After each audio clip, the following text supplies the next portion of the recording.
This video is going to be on specifically how to determine whether a muskrat, we're talking about, is underweight or overweight or compared to its length and stuff like that. So, first of all, I'm going to show you a picture of the rat I caught last night. Yes, it looked like that because that's where the tail was. It did a bit different. That's the other side, right? So, that being said, this rat, can you guess the length of overall length from tip of nose to tail? The tail is somewhere in here. So overall length, but you also don't know the size of the board, so you know. But can you guess the length from tip of the nose on the belly side? I measure them to the tail. Okay, that's how you measure the length. You flip them on the belly, go to the nose, all the way down to the tail. Tip of the tail, make sure everything's flat. That's how you get the overall length, right? And then, once you do that, I hook the muskrat onto my scale through the tail, and I get the weight, right? And then I go online to Wikipedia. Yes, people say, well, anybody can adjust Wikipedia. That is true, but in order to do that, you need a password, and not everybody has a password, so it's password protected now. It used to be back in the day when I was in school, you can just go in there and mess with it. But now it's password protected. But so you go on Wikipedia, and usually muskrats weigh anywhere from 1.6 pounds, adult muskrat 1.6 pounds, or just in general, so 1.6 pounds to 4.4 pounds. They're anywhere from, I think, 14 to 28 inches roughly overall, from nose to tail, tip of tail. And that's how you can get an idea whether it's the size of the rat's normal or undersized, or where it's at, or what the length of yours is, and then you can compare it to weight, right? So this rat here was, I think, 21 inches overall, and that's the middle of the road roughly for length, right? But here's the thing. The rat was actually underweight for its size. And how I know that? Because I weighed it, and then I compared it to the length. Well, it's the middle of the road, so it's about an average rat, right? But to the weight, they go from 1.6 to 4.4 pounds.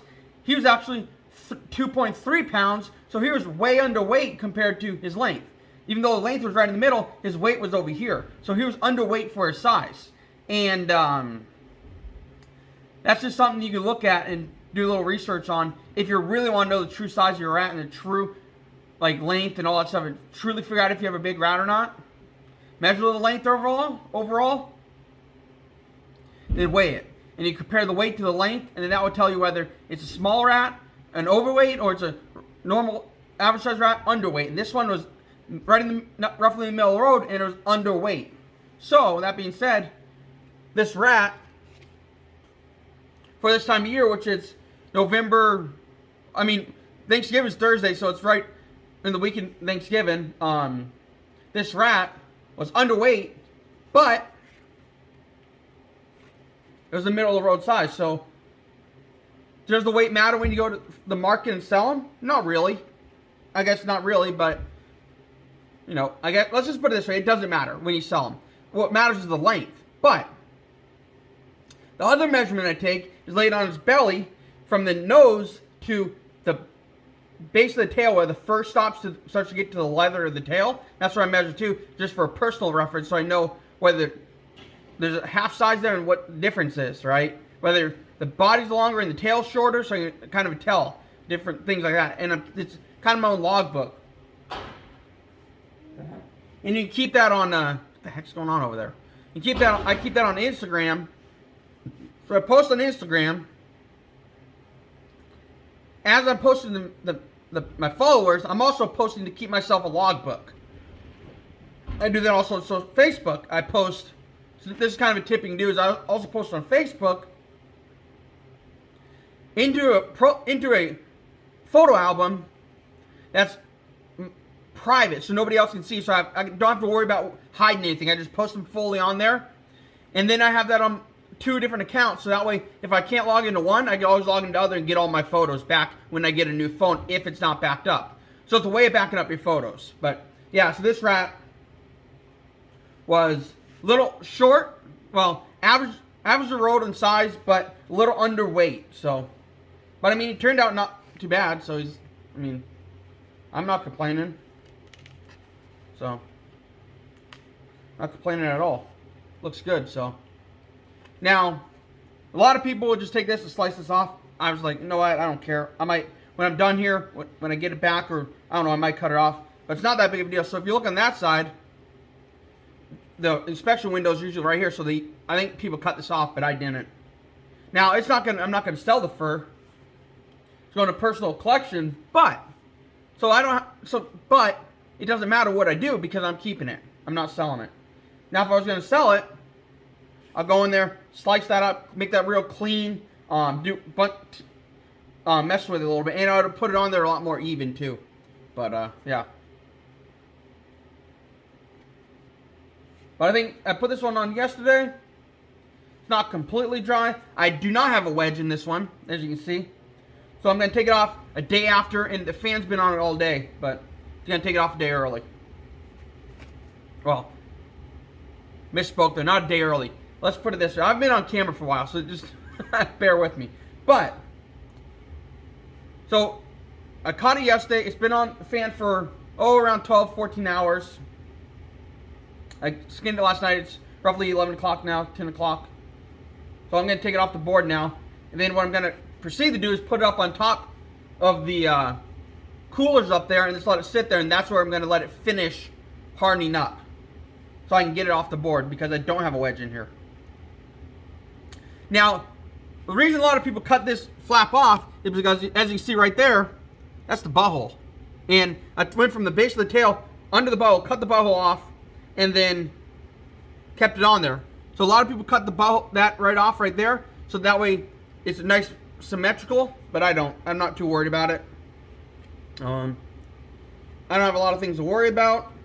I skinned this one, mostly I skinned it with the Caribou Pelter, but then also get your hands in there, peel it away from the ribs and stuff and peel the skin off, because they're a very oily animal. But so yeah, let's just look at this one. I also have two Nutria up there that I did. One was just a pup. It was about 6 pounds. The other one was 14 pounds, which was an adult. So yeah, but some people will be like, well, you know, Nutria and rats are friendly animals. They don't harm anybody. Here's the thing about rats. They may not harm you because you just see them swimming around, but here's the honest thing. They burrow under the ground. Therefore, they dig holes under the ground. Therefore, when people, elderly or animals, or somebody walks on top and the ground falls in and they sink, the person breaks their leg, they can cause the animal damage to people. The animals cause damage and hurt the people. So they are a pest. These are native to North America. Now, the Nutria rat up there are native to South America. But everything that's here needs to be cold. Now, a lot of people think trappers are here to kill everything. We're not here to wipe everything off the planet, face of the earth. We're not the hunters and trappers of the 1800s that they just killed everything on sight. Thousands and thousands of buffalo just killed everything. That's not the type of people we are. We don't just kill to kill. We are culling, which means we're taking a few out, leaving a few in. So the population can regenerate. The next year we take a few out, leave a few in. So it's never constantly taking them all or leaving them all. It's taking a few so the population can have a sustainable level. For the people that are going to be like, well, you're killing animals, this and that, you know, going to get all pissy with you, but that's what I do. That's the way I trap.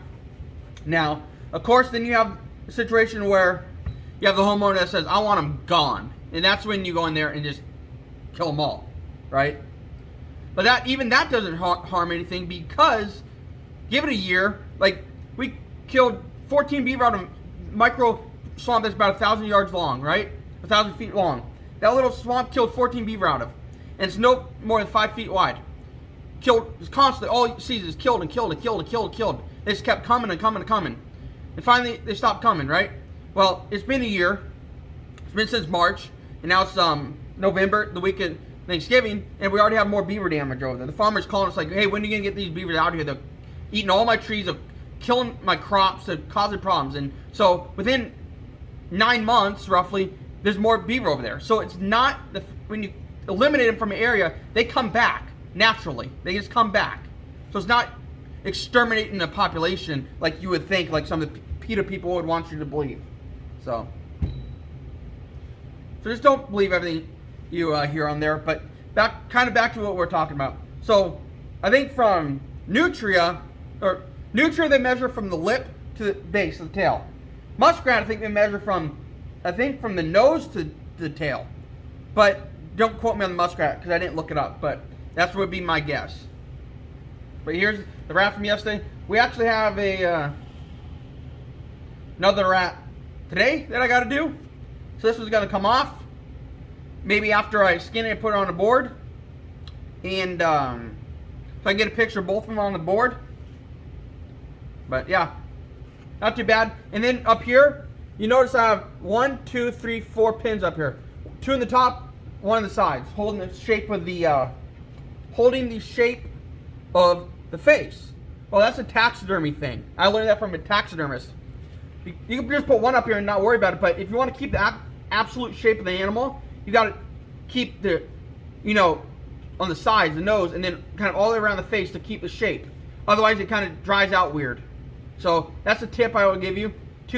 1 here, 1 here, 1 there, 1 there. That'll keep the shape of the nose. Whereas if you put 1 here, it could rip out. It could cause problems. They start to get a little wonky. And then, of course, here, you don't have to do this, but I put 1 in the middle and then squeeze the 2 cheeks together and made a line. So that way the cheeks are kind of closed. So if this was going to go to taxidermy, that the cheeks will kind of be in line with the face. So when they take it off, it will actually fit to the face properly. They aren't all off to the side and they don't have to mess with it. They actually fit right to the face, if you will. But usually with taxidermy, you don't dry them out necessarily.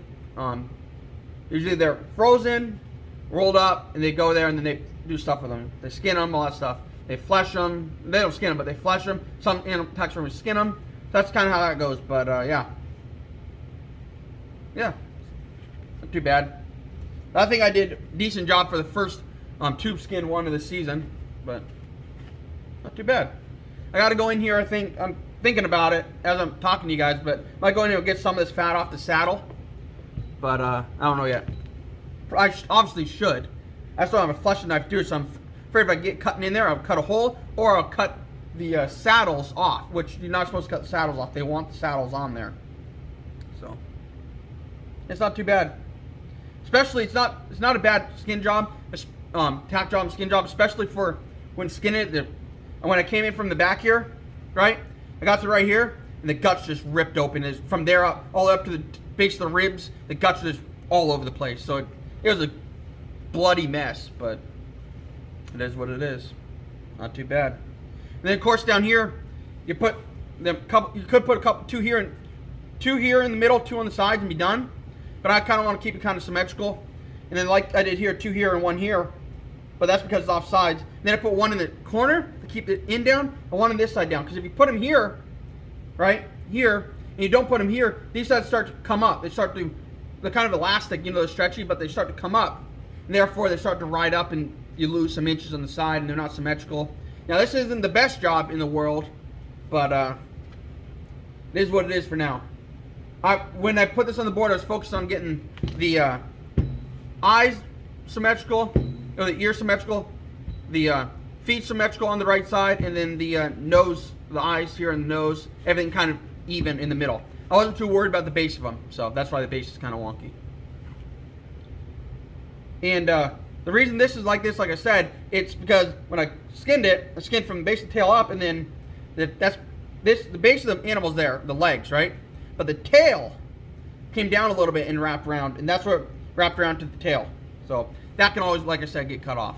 Now I'm just rambling, but you guys get the idea. So when you measure them, I'll just go back over what I said. Measure on the belly from the nose to the tip of the tail. That'll give you size, and then you weigh them, and that will give you determining whether they're underweight, overweight, and that'll give you a little more scientific research on it. Whether that matters to you, probably doesn't, because you just want to trap them, skin them, sell them. But this is kind of something fun I'm doing now because I think it's kind of cool.